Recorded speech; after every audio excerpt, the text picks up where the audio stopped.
O apóstolo João, ele recebe uma ordem de Deus, e esta ordem é: sobe para aqui, ou seja, vem ao céu, e te mostrarei o que deve acontecer depois destas coisas. Então João, em espírito, penetra no céu, e João tem uma visão maravilhosa. O que é que João vê, pastor? Ele diz, ele penetra no céu e vê uma porta aberta. No céu ele ouve a voz de Jesus, como voz de trombeta. Veja o versículo 2, o que diz: imediatamente eu me achei em espírito, e eis armado no céu quantos tronos? Um trono. Quantos tronos? Por que eu estou dando ênfase a isso? Porque algumas pessoas têm dito que são 3 tronos. São 3. Porque à medida que se prega que é uma trindade celestial, que existem 3 deuses, Jesus é um Deus, Deus é outro Deus, o Espírito Santo é outro Deus. Então a visão que João deveria ter tido aqui era de 3 tronos. Mas aqui o texto diz: imediatamente eu me achei em espírito, e eis armado no céu um trono, e neste trono 3 brigando para ver quem é que vai sentar. É isso que está na Bíblia, irmãos? Neste trono, alguém sentado. Observe, no céu há um trono, e neste trono alguém sentado. Meus queridos e amados irmãos, o ensino da igreja romana, a qual eu fiz parte, permeou as igrejas evangélicas. A igreja romana ensina a doutrina da trindade celestial, ou seja, que há 3 deuses. Bem, nós não somos politeístas, nós não acreditamos em vários deuses, não adoramos vários deuses. Politeísmo, a crença em vários deuses. Nós somos monoteístas, acreditamos na existência de um único Deus e Senhor. O mais interessante é que quando nós esquadrinhamos toda a palavra de Deus, nós não achamos a palavra trindade na Bíblia. Trinitas do grego, não encontramos isso. João disse: eu vejo um trono e alguém sentado. Permita-me lhes mostrar, à luz da palavra, que não há uma trindade celestial, mas há uma triunidade, há um Deus que se manifestou de 3 formas diferentes. Vamos ver isto? Abra, por favor, na primeira epístola de Paulo. Eu queria que você marcasse tudo na sua Bíblia. 1 de Timóteo, carta escrita a Timóteo, é uma carta pastoral. Timóteo era um pastor, um jovem pastor, filho na fé de Paulo.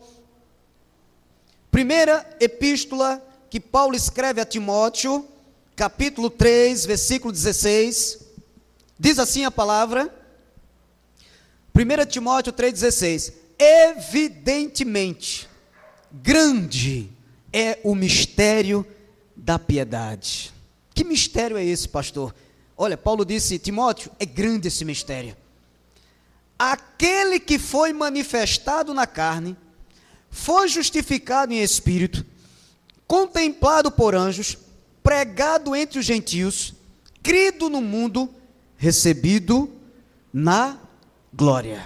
Evidentemente, grande é o mistério da piedade. Interessante, aqui não está dizendo grande é o mistério da Santíssima Trindade. Aqui está dizendo que grande é o mistério da piedade. Grande é o mistério da manifestação de Deus. Que grande mistério é esse? Meu amado irmãos, não há mistério algum em eu chegar para vocês e dizer: irmãos, existem 3 deuses. Jesus é um Deus, Deus é outro Deus, o Espírito Santo é outro Deus. Agora, você quer ver um grande mistério? Se eu chegar para você e dizer aqui: meus irmãos, o grande mistério da piedade, o grande mistério da piedade, da divindade, é que Deus se manifestou em carne. Este é o grande mistério.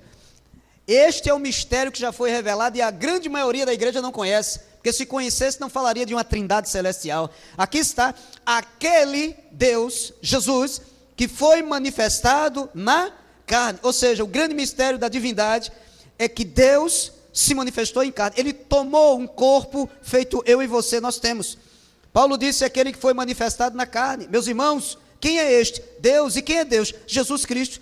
Jesus era 100% Deus e 100% homem. Jesus era Deus e ao mesmo tempo possuía uma natureza humana. Jesus era Deus e ao mesmo tempo possuía uma natureza humana. E é isso que eu vou passar a lhes mostrar agora. Vou lhes passar a mostrar que Jesus, sendo Deus, ele possuía uma natureza humana, feito eu e você, e que como ser humano, ele estava já aí sujeito às mesmas leis físicas que eu e você também estamos sujeitos. Vamos ver isso, meus irmãos? Mateus 4, 2, vamos lá. Mateus capítulo 4, versículo 2. Jesus era 100% Deus e 100% homem. Ele é Deus, tomou um corpo de carne, manifestou-se na carne, para que pudesse, por meio da carne, destruir aquele que tinha o poder da morte, a saber, o diabo. Vamos lá, vamos manejar a palavra. Mateus 4, versículo 2. Passarei a lhes mostrar a natureza humana de Jesus Cristo. Mateus 4, versículo 2. Diz assim a palavra: e depois de jejuar 40 dias e 40 noites, teve fome. Diga, teve fome. Observe, Jesus teve fome, a mesma necessidade física que todo corpo humano sente. Quando estamos sem alimento, sentimos necessidade de comer. Então, querido, Jesus era suficientemente humano para sentir fome. Ele teve fome na sua natureza humana. Ainda em Mateus, capítulo 8, versículo 24, Jesus teve fome, como qualquer ser humano sente. Alguns demais, né? Mateus 8, 24. Mateus 8, 24. Algumas páginas adiante. E eis que sobreveio no mar uma grande tempestade, de sorte que o barco era varrido pelas ondas. Entretanto, Jesus dormia. Jesus dormia. A mesma sensação que se aposta de nossas pálpebras, que chamamos de sono, foi sentida por Jesus Cristo. Mais uma prova de sua genuína natureza humana. Observe, Jesus na sua natureza humana, ele teve fome e também ele teve sono, ok? Em João 4, estou te mostrando a prova que Jesus tinha uma natureza humana. Ele era 100% Deus e 100% homem. João 4, João capítulo 4, versículos 6 e 7, como homem ele teve fome, teve sono. E agora vamos ver outras necessidades físicas. João 4, 6, estava ali a fonte de Jacó, cansado da viagem, assentara-se Jesus junto à fonte por volta da hora sexta. Nisto veio uma mulher samaritana tirar água. Disse-lhe Jesus: dá-me de beber. Aqui nós percebemos duas necessidades físicas. Jesus sentiu, Rodrigo, a necessidade de descansar, porque ele estava cansado de uma viagem que fizera. E a outra necessidade era a sede. Observe, fome, sono, vontade de descansar ou de dormir e sede. São necessidades comumente que nós sentimos, porque estamos sujeitos a leis. João 11, 35. João capítulo 11, versículo 35, estou te mostrando que Jesus era 100% homem, ele tinha uma natureza humana como nós. João 11, 35, vejamos mais um exemplo. João 11, 35, este é o menor versículo da Bíblia. João 11, 35 diz: Jesus chorou. O menor versículo da Bíblia é esse, não sei se você sabia. Se não sabia, aprendeu hoje. O menor versículo da Bíblia é esse, João 11, 35. Jesus chorou. Meus queridos e amados irmãos, Jesus era suficientemente humano para chorar no momento de emoção. Seu amigo Lázaro havia morrido. Então, na sua natureza humana, ele emocionou-se pela perda do amigo e veio a chorar. Em Lucas 2, Lucas capítulo 2, versículo 52, eu entendo que este exemplo que irei lhes mostrar agora é a maior de todas as provas da natureza humana de Cristo Jesus. Lucas capítulo 2, o versículo é o 52, marquem nas suas Bíblias, por favor. Isto é coisa muito rara, não se ouve isto todos os dias, nem em qualquer lugar. Lucas 2:52. Diz a palavra, falando acerca de Jesus: e crescia Jesus em sabedoria, estatura e graça diante de Deus e dos homens. Meus irmãos, eu entendo que esta é a maior prova da natureza humana de Jesus Cristo. O texto diz que ele crescia em sabedoria, em estatura, ou seja, ele ia desenvolvendo, pastor Francisco, fisicamente, em graça, e este crescimento era diante dos homens e diante de Deus. Isso significa que ele estava sujeito às mesmas leis físicas do crescimento e desenvolvimento como as que nós estamos sujeitos nos dias de hoje. Eis a prova da natureza humana de Jesus Cristo. Jesus possuía uma natureza humana, como eu e vocês. Ouçamos as palavras do apóstolo Paulo aos Coríntios, primeira epístola de Paulo aos Coríntios, capítulo 15, versículo 3. Estou te provando que Jesus tinha uma natureza humana, ele era 100% homem, 100% Deus. 1 Coríntios 15, 3. Falei tanto de João que 1 Coríntios 15, versículo 3. Paulo falando: antes de tudo, vos entreguei o que também recebi, que Cristo morreu, diga, Cristo morreu, pelos nossos pecados, segundo as Escrituras. Aqui está outra grande prova da sua natureza humana. Jesus era um homem, amém, meus irmãos? Paulo diz, ele morreu, a prova da sua natureza humana. Pois bem, se eu concluísse meu sermão com esta última frase sobre Jesus, Jesus morreu, eu teria dito uma inverdade sobre ele. Amado, Jesus não era apenas um homem, este homem também era Deus. Este é o grande mistério da piedade. Se eu lhes apresentasse aqui todas as manifestações, as necessidades físicas de Jesus, mostrando-lhes, provando-lhes aqui dentro da palavra a sua natureza humana, encerrasse o meu sermão, na realidade eu estaria lhes oferecendo, lhes pregando uma meia verdade, uma inverdade, porque aquele homem, Jesus, ele morreu, mas ele também era Deus. Este homem era também Deus. Ele era tão genuinamente homem como era genuinamente Deus. Este é o grande mistério da piedade. Deus se manifestou na carne.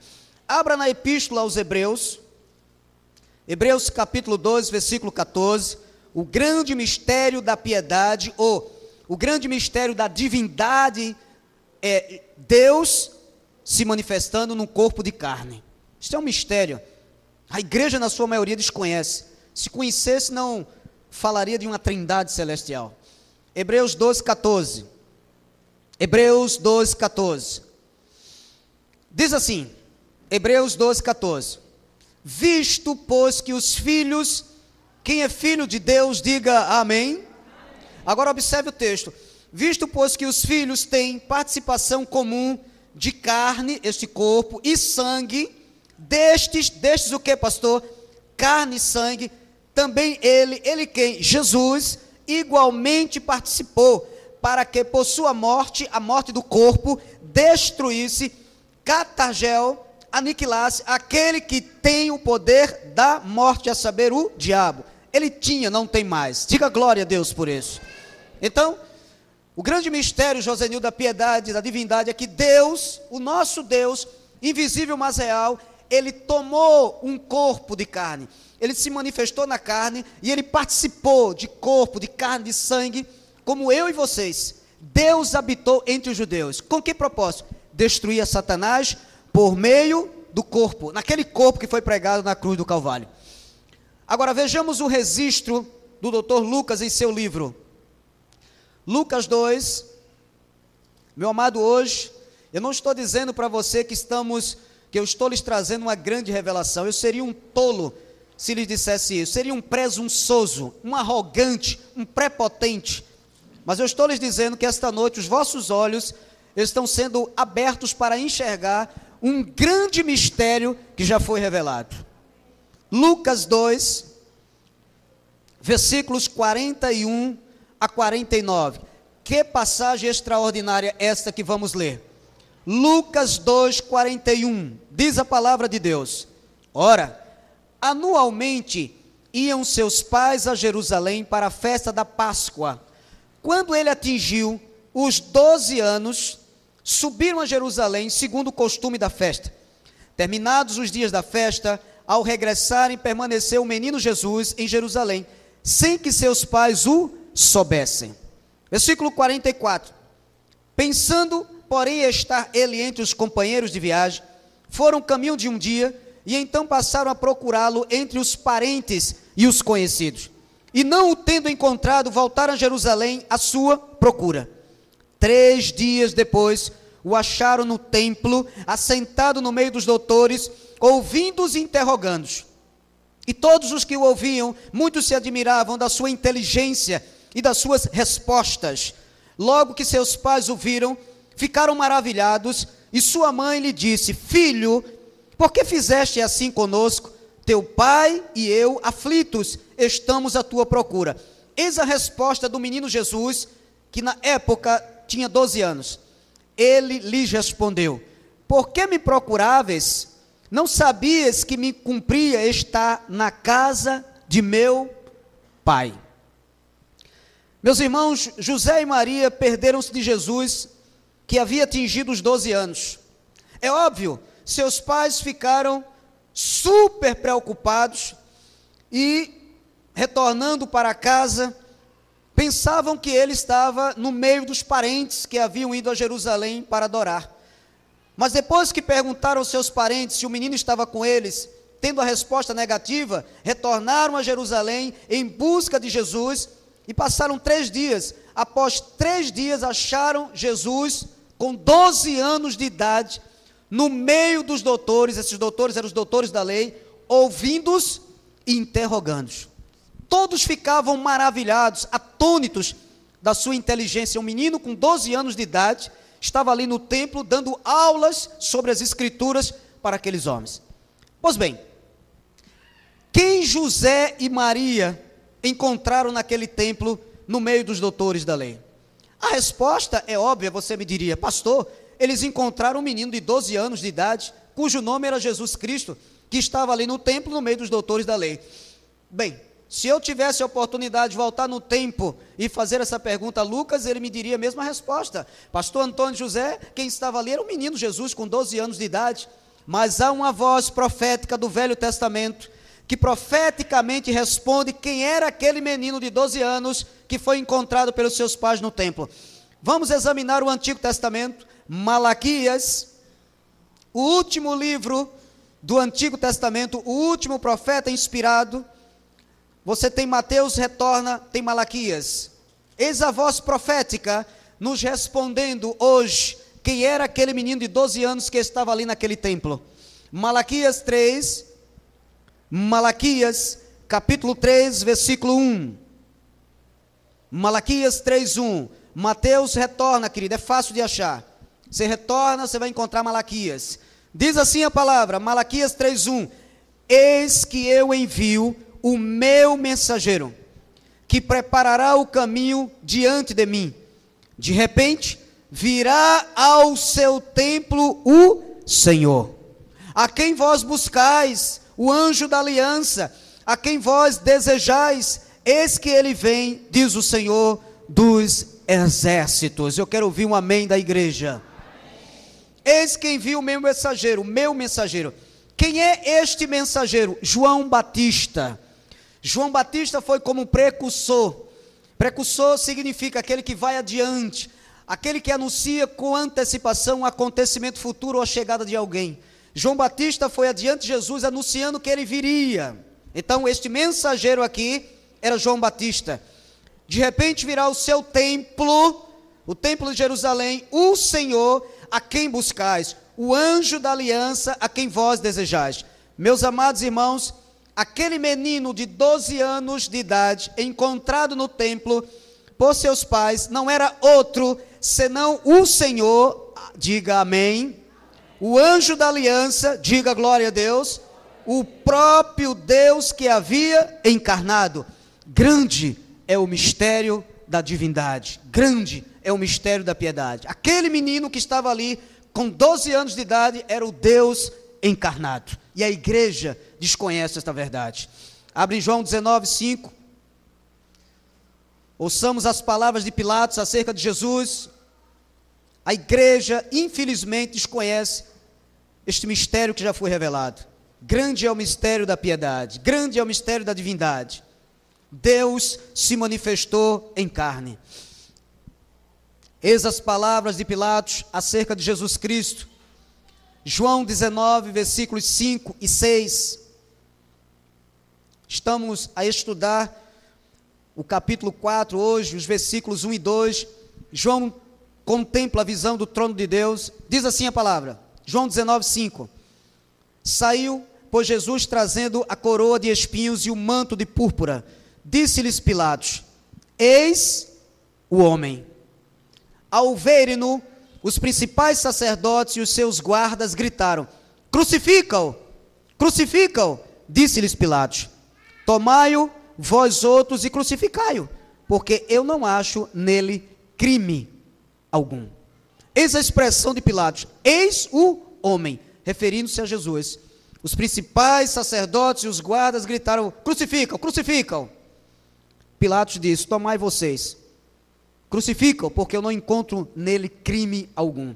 Meu amado, aquele bom homem que nunca jamais houvera outro sobre a terra idêntico a ele, aquele homem que nunca fez mal algum, que não achou-se pecado nele, que estava ali naquele momento diante de Pilatos, ele era o próprio Deus.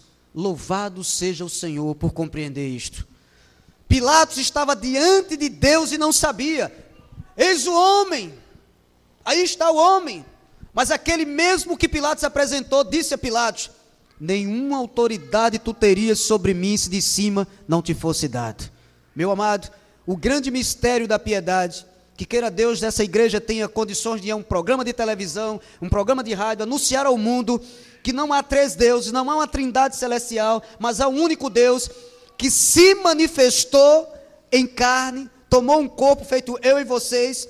A igreja precisa conhecer isso para que ela saiba que há um único Deus e Senhor. Aquele homem era o próprio Deus encarnado. E graças a Deus, meus irmãos, que os nossos olhos se abriram para compreender esta verdade. Amém? Então, não obstante, ouçamos as palavras de Paulo aos Coríntios. 1 de Coríntios 2:8. Pilatos disse: eis o homem. Não obstante, ouçamos o que Paulo diz em 1 de Coríntios 2:8. Aí está o homem. E eis que os principais sacerdotes e os guardas gritaram: crucifica-o, crucifica-o. Não obstante, ouçamos o que Paulo diz aos Coríntios. 1 de Coríntios 2, versículo 8. Diga comigo: Jesus é Deus. 1 de Coríntios 2, 8. Disse o apóstolo: sabedoria essa que nenhum dos poderosos deste século conheceu. Por quê?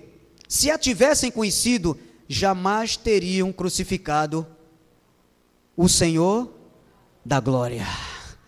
Amado, aquele bom homem, que Pilatos disse: eis o homem, que estava com uma coroa de espinhos na cabeça, que havia levado bofetada, sido cuspido no rosto, que foi crucificado ali no Gólgota, no Monte da Caveira, ele era o Senhor da glória.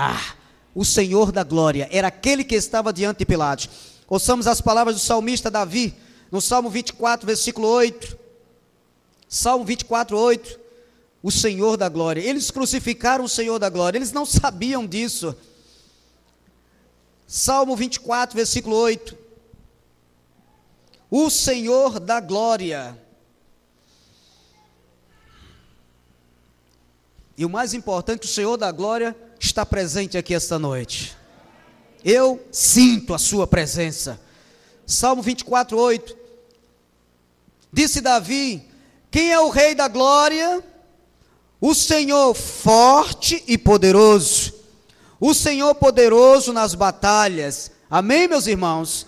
Davi disse: quem é o Senhor da glória? Paulo disse: Eles crucificaram o Senhor da glória. Meus irmãos, grande é o mistério da encarnação de Deus. Aquele bom homem que agonizava naquela cruz era o Senhor da glória, o Senhor forte e poderoso, o Senhor poderoso nas batalhas, aquele que tem poder para mudar a sua vida, aquele que tem poder para chamar à existência as coisas que não existem, aquele que tem poder para dizer ao canceroso: câncer, sai desse corpo. Aquele que teve poder para dizer a Lázaro: Lázaro, vem para fora. Aquele que tem poder para libertar um viciado das drogas. Este é o Deus a quem nós adoramos. Ele é o Senhor da glória. Amado, eu creio nisto piamente. Eu creio nesta palavra. Jesus é o Deus que se manifestou na carne. Eis uma grande declaração paulina sobre a encarnação de Deus. Romanos 9:5. Eu no seu lugar marcaria tudo na minha Bíblia. Amado, eu quero crescer na graça e no conhecimento. Eu quero ter intimidade com Deus, eu quero conhecer essas verdades profundas que foram reveladas e que hoje estão sendo te oferecidas gratuitamente. Romanos 9:5. Romanos 9, versículo 5. Eis uma grande declaração paulina. Romanos 9:5. Deles são os patriarcas, deles quem? Dos judeus, e também deles descende o Cristo, segundo a carne, o qual é sobre todos Deus bendito para todos sempre. Amém. Porque Jesus foi batizado nas águas, porque ele era judeu e o povo não conhece isto. Porque os seus pais levaram-no para o apresentar no templo, está em Lucas capítulo 2, porque ele era judeu na carne. Porque Jesus foi circuncidado, porque ele era judeu na carne. E a circuncisão era um pacto de Abraão, Deus, Abraão e o seu povo. Jesus fez tudo isso quando era adolescente, criança, porque ele estava debaixo da lei.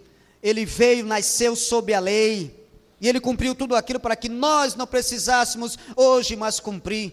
As pessoas querem batismo nas águas, mas eu não vejo ninguém dizendo: pastor, eu queria também me circuncidar. O senhor pega um facão, uma faca molada e corta um pedaço aí do meu prepúcio. Eu não vejo ninguém fazer isso. Ninguém quer fazer circuncisão. Eu não vejo ninguém querer levar bofetada no rosto como Jesus levou.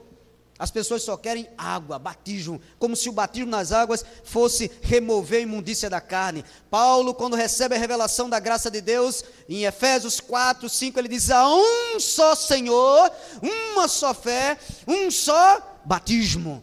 E que batismo é esse? Ele fala em 1 Coríntios 12, 13, que todos os crentes já foram batizados no Espírito Santo.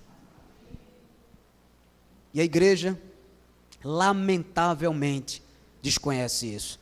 Em Filipenses 2, às vezes uma pessoa está na igreja há tantos anos, você vê que houve mudança naquela vida. O irmão é crente há quantos anos? Há 10 anos, pastor, eu era um viciado, eu não sou mais. Você vê que é uma pessoa íntegra, mas eu ando triste. Por quê?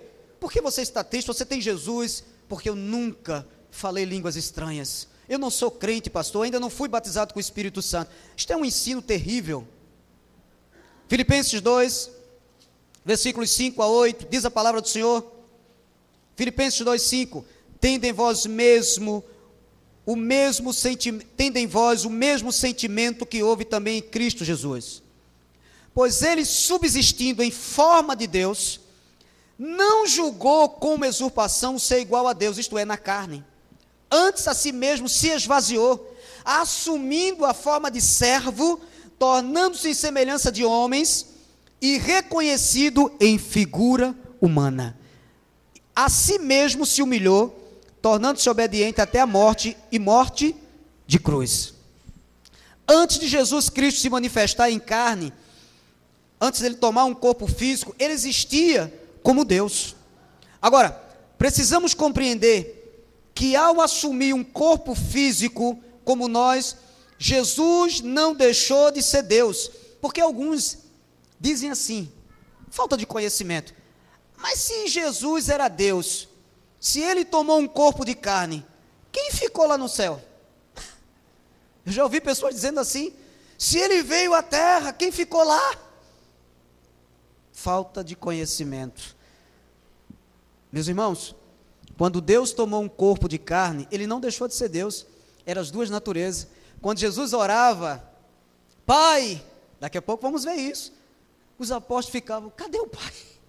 Cadê o Pai? Ele está falando com quem? Pai, era a natureza humana falando com a natureza divina. Esse é o grande mistério da piedade que o povo desconhece, meu amado. Isso fica muito claro em sua declaração a Filipe. Vamos lá, João 10, 30. João 10, versículo 30. Olha o que é que Jesus disse. Porque os discípulos ficavam inquietos, né? Queriam saber, cadê o Pai? Ele fala com o Pai, ele ora ao Pai, não vemos o Pai? João 10, versículo 30. Grande é o mistério da divindade, da piedade. Deus se fez carne. João 10, 30, diz a palavra. João 10, 30. João capítulo 10, versículo 30. Disse Jesus, todos abriram, meus irmãos? Sim ou não? Quem abriu, diga amém. João 10, 30. Eu e o Pai somos três. Espera aí, um minutinho, o irmão quer falar. O que, meu amado? Tu tens a palavra? Ah, glória a Deus. Eu e o Pai somos um. Isso é importante você saber, que não são três. Eu e o Pai somos um. Glória a Deus por isso. Em outras palavras, Jesus disse aos seus apóstolos, eu e o Pai somos a mesma pessoa. João 14, adiante. João 14, versículos 1 em diante. Eu e o Pai somos um. Não somos três, somos um. Somos a mesma pessoa. João 14, 1 em diante.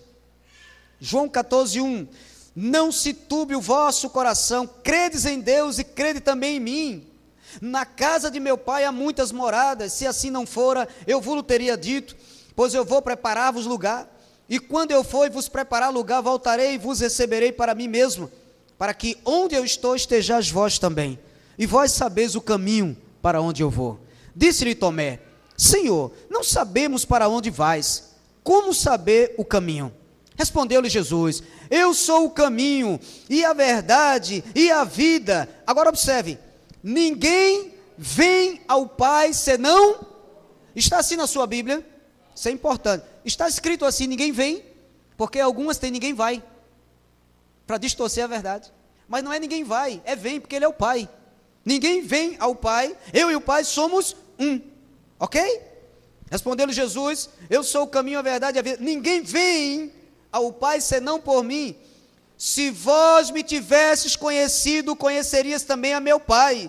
Desde agora o conheceis e o tendes visto. Meu Deus, endoidou a cabeça dos discípulos. Estamos vendo, cadê Ele? Replicou-lhe Filipe, Senhor, mostra-nos o Pai, isso nos basta. Mostra Ele, onde Ele está.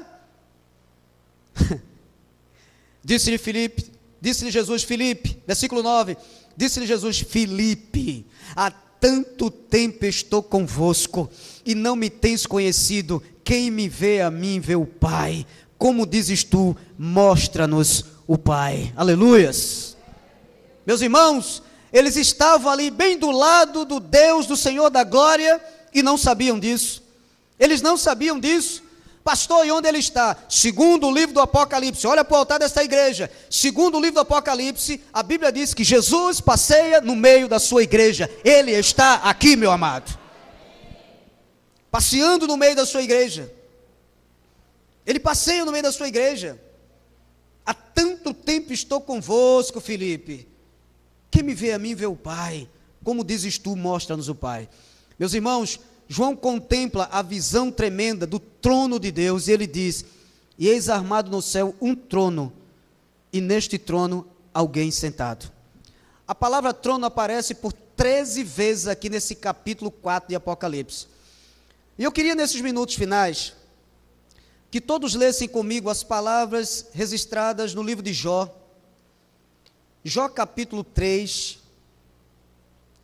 Jó 3, versículos 25, lhes mostrei que Jesus é 100% Deus, 100% homem, é importante que saibamos disso, muito importante, mas eu queria que você viesse ao livro de Jó, e lesse comigo 2 versículos que estão ali registrados, versículos 25 e 26, que diz assim, Jó 3, 25 e 26. Disse Jó, aquilo que temo me sobrevém, e o que receio me acontece. Não tenho descanso, nem sossego, nem repouso, e já me vem grande perturbação. Meu amado irmão, eu vou lhe dizer uma coisa do fundo do meu coração.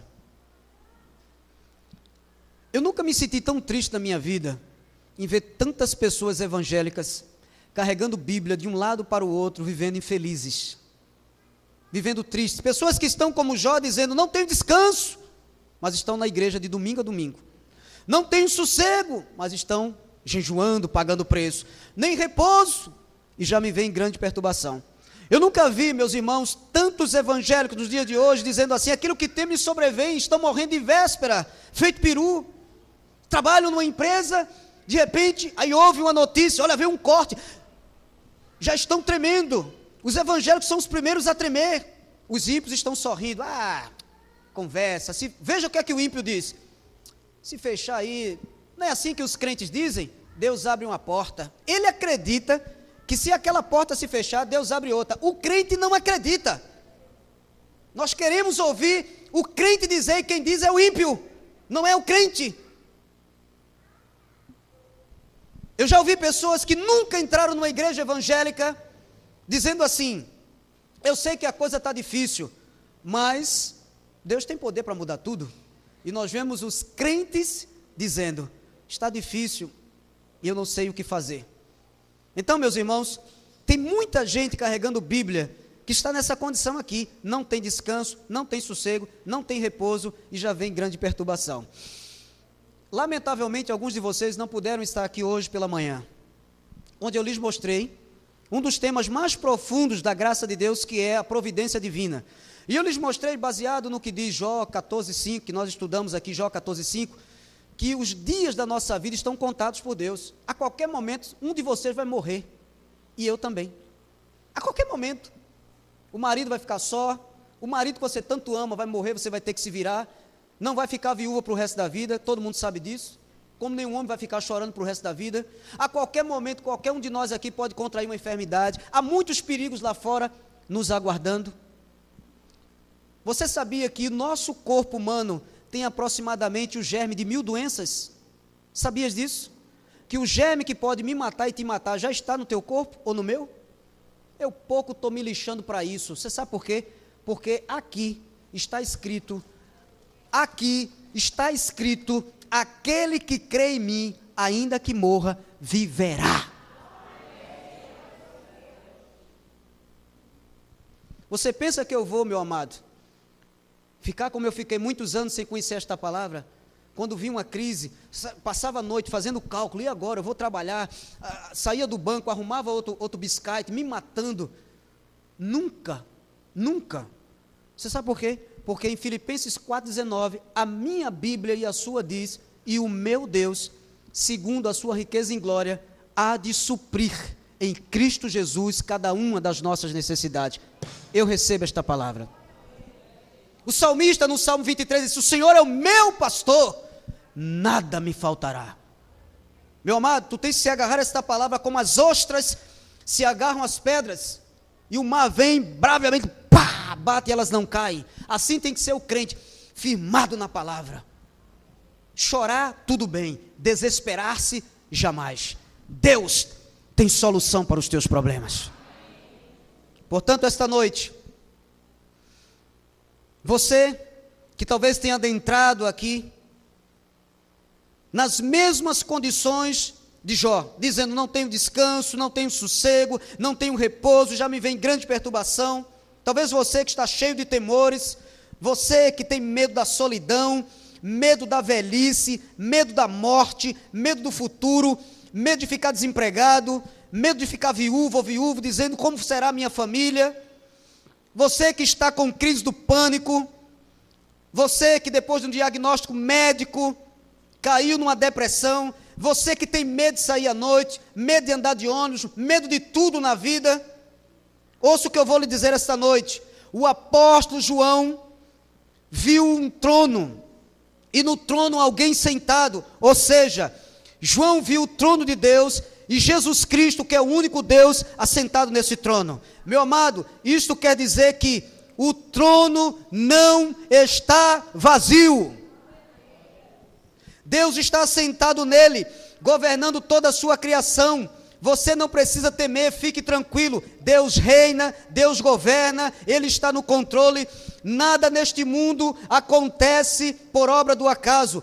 Uma criança não nasce por acaso, ela nasce porque Deus decretou. Ninguém morre por acaso, Deus decretou. Hoje eu falei aqui do voo, se não me falha a memória, 408 da TAM de 1996, que após ter decolado, explodiu, caiu o avião e todas as pessoas que estavam a bordo morreram. Paz, meus senhores, segundo informações que foram fornecidas pela imprensa, um dos tripulantes, pastor Francisco, foi substituído horas antes, porque adoeceu. A que chamamos isso? Azar? Sorte? Não. Providência divina. Deus não permitiu que ele morresse naquele dia. Foi constatado também que algumas pessoas, por favor, ouça o que eu vou lhe dizer. Algumas pessoas não conseguiram chegar ao aeroporto e perderam um voo. Muitas vezes você tem um compromisso, está preso no trânsito e está reclamando da vida. Caramba, que buzinando, perturbando, sai da frente crocodilo, sai da frente aratu, aí começa, crente não chama palavrão, e começa, ora cebola, sai da frente, não sei o que, reclamando, esse ônibus demora, esse carro. Meu amado, fica calado, bico calado, que quem manda na tua vida é Deus. Este trânsito, quem está segurando é Ele, para que tu não sejas assaltado lá na frente, para que um carro não bata em ti, Ele é quem controla a tua vida. Portanto, a partir de hoje, fica tranquilo, porque quem manda na tua vida é Deus. Esta é a palavra que o Espírito colocou em meu coração. Glória a Deus.